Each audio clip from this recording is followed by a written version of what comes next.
Hey everybody, Mike Linville here from Black Dog Education, where we teach small business owners how to build, maintain, and market their own fully search engine optimized websites. Now, thank you for stopping by, right? This is video number 4. Now, before we get started on the 4th pillar of web success, let's go ahead and do a real quick recap on the first 3 videos, just to kind of see where we've come from, okay?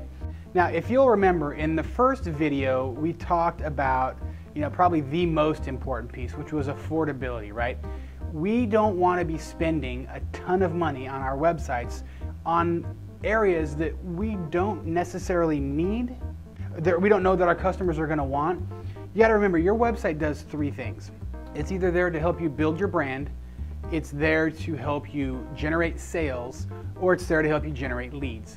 If you've got stuff on your website that doesn't support those 3 functions, it's a waste. You're taking people's focus away from the content at hand, and it's probably hurting your business, okay?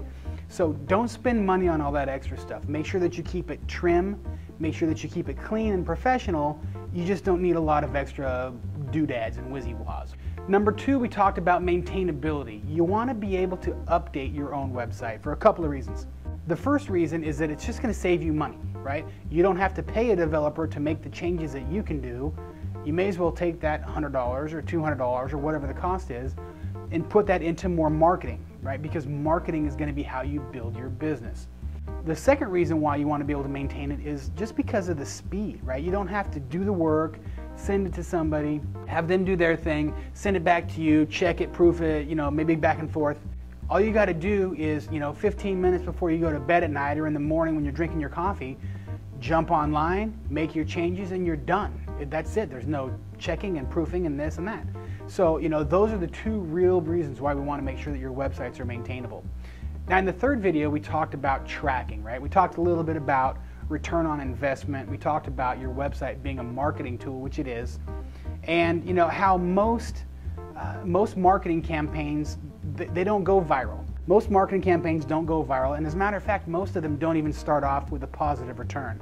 So when you first start with marketing, whether it's postcard marketing, sales letters, websites, anything, usually it starts off a little bit negative. You put in 100, you get 90 back. But by tweaking on different things, by tweaking on the messaging, tweaking on the fonts, maybe slightly changing your list or who you're marketing to, you can take that negative campaign and make it slightly positive, right? And that's ultimately what we're really trying to do with marketing, because you're making money, you're broadening your customer base, and you're doing all these other good things for your business.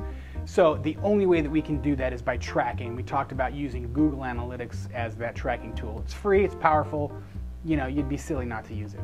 Now here we are in video number 4. Now this is where we're going to really start to kind of talk about philosophy. Now the idea here, by us saying you can create and you can maintain your own website, look, I'm not trying to turn you into a full-blown web developer. I've been doing this for well over a decade, and I still have a ton of stuff to learn, okay? That's not the goal. That's not a really good use of your time.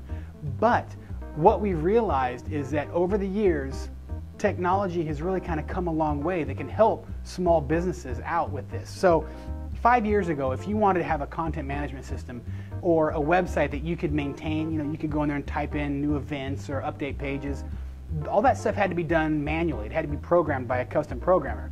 $5,000, $6,000, $7,000.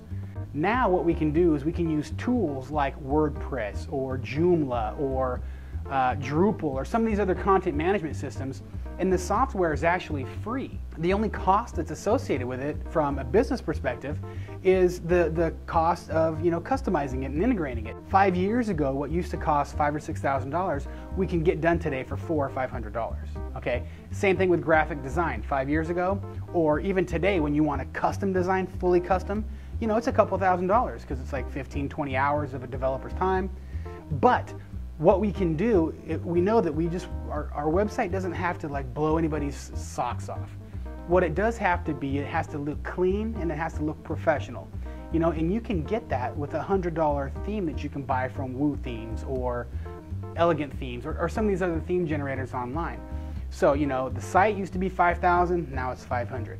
The theme, the custom design used to be $2,000, now it's $150. So by leveraging other people's ability and kind of where we're at technologically, we can really get a powerful website put together that's going to do exactly what we need it to do for a fraction of what it cost a couple of years ago, okay? So that was it. Video number 4, pillar number 4, we're talking about leverage. Again, Mike Linville from Black Dog Education. I want to say thank you for stopping by, and we'll see you in the next video. Want to become a full-blown web wizard? Just come on over to the DIYWordPressCreator.com for a free web series on how to build your own good-looking, professional website minus the expensive web guy or gal.